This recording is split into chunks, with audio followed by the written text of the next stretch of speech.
everyone, and welcome back. If this is your first time, I hope you'll stay. Espero que te quedes. Now, it seems like forever since we've been in the classroom actually having writing or reading sessions.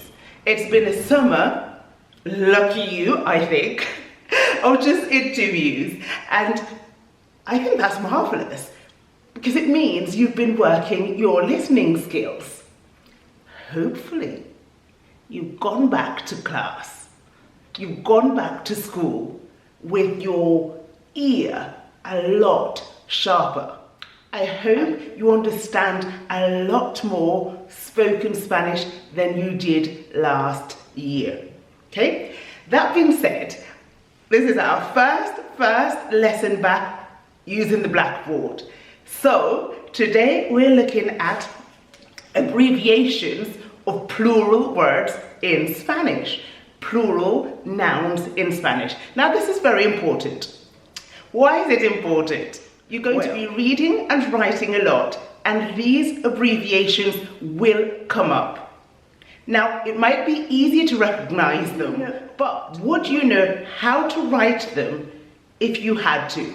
So this is what this lesson is about. Some of these you would have already seen and you will know, but others, I am sure it'll be the first time that you're coming across them, okay? Right. I've started with the very easiest ones, so I know we have to ease back into the course because it's been a very long summer. Okay, I know most of you have had 6 weeks. If you're in Spain, 2.5 months, which is big for me, too long. We are ready to get started. So without further ado, let's jump right into it. For the first one, we have US, which is the United States. Now in Spanish, we say Estados Unidos. We duplicate the letters, so we just put EUS with those letters.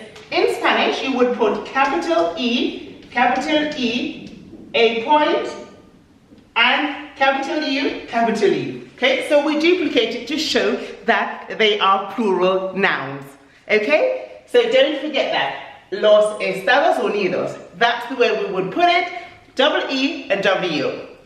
Okay? Right, the next one we have is public relations. We generally say PR when we're talking in English.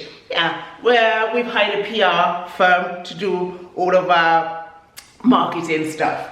Okay, so that's what we would say. In Spanish, they would say relaciones públicas, and they would write it again, duplicating. Relaciones públicas. With a double R and a double P. Okay? It's very strange how they do that, but it is simply to show that the noun is plural. Okay? Right.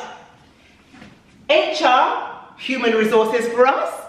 For them, it is recursos humanos, and we will just again go ahead and put double R and double H. It's quite an easy concept to grasp, but you have to remember that abbreviations of plural words is not always like this, okay? Right, the next one we have, and we absolutely do not put OG for Olympic Games in English, we don't, but when we're talking about Olympic Games in Spanish, they do use the abbreviation often, and so this is something that you need to know. So if you see it written, you know that that is absolutely what they're trying to say. Or if you're required to write the abbreviation, you also know that's what's required of you. So for Olympic Games, Juegos Olímpicos, you would again duplicate the J because it's Juegos plural and the O to signify Olympics. Okay, brilliant. Moving down, you have HR, which we've seen up here again, but it means something else. Also means human rights. Okay, human rights. Though I think we use it more often when we're reading, we see it more often as human resources, but the abbreviation human rights is also HR. So, derechos humanos. Again, we go over and we do the same thing. double D, double H. Right? Recursos humanos.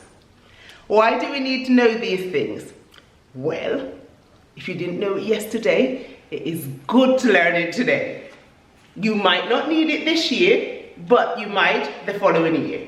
Okay? Who knows? There isn't a time order of learning things. And I'm sure you know lots of things that I would really like to know, but I still don't know because it hasn't been the time. I just haven't found that moment. I haven't been taught it yet. And so that's the lovely thing about learning. It's never too early to learn and it's never too late to learn. Love that. Right, the next one we have is, we do not, I must stress, we do not have an abbreviation for this in English because this is completely a Spanish concept. Well, not just Spanish, they have these in other countries too, but in the UK, we do not, okay? When we refer to autonomous communities,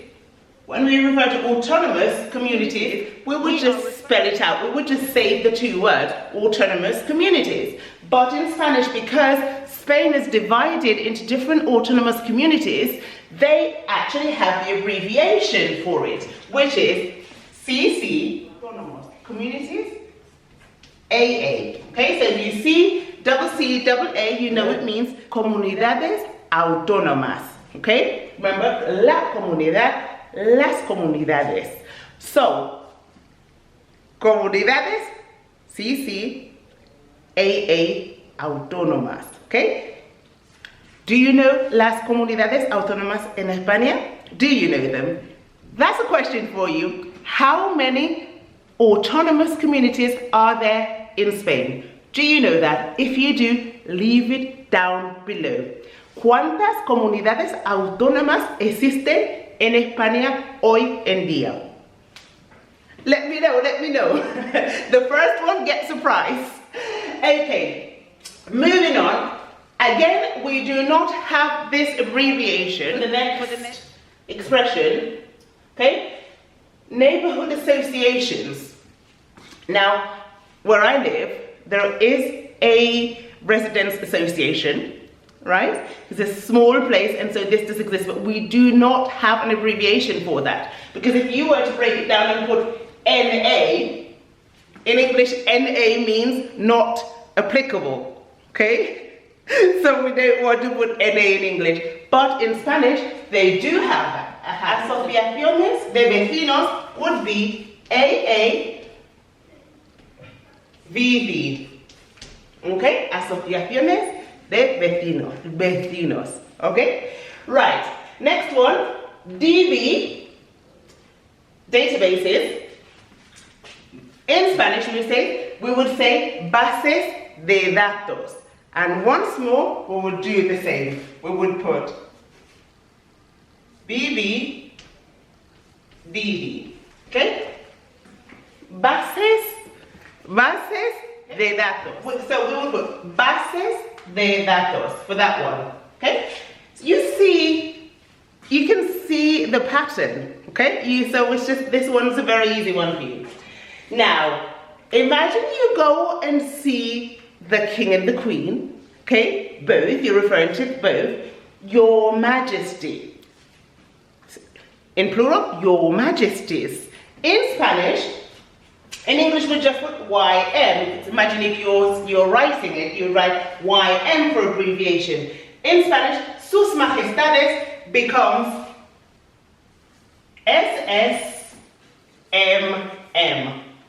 Just like that. SSMM. Sus majestades. Okay? Sus majestades. That would be nice if you went to see the king and the queen. And the last one that I have for you is this. AF, which is, last time I did this, everyone started laughing because they thought it meant something else. As soon as I put AF on the board, you know what I'm talking about. Now, you know what I'm talking about. Right, no, it's not that, and that, where the naughty minds just went, we don't ever write, okay? And you don't say it in decent conversations. Right, armed forces, But I also think in the US, it's also air forces. Okay? So in Spanish, Fuerzas Armadas, double F for your fuerzas, and double A for your armadas. Okay? Fuerzas Armadas. Now guys, please let me know if you knew this, and the ones you didn't know, make sure you jot them down. There are lots of ways to do abbreviations of words. Some of them only require a shortening of the actual word and just add in a S to the end of the shortened words. For example, páginas. Okay, if you're writing páginas, you just shorten it down to P-A-G-S. Okay, I hope you found this lesson useful. I'll see you again in the next video. Have a fantastic rest of the day and rest of the week, and I hope to see you soon.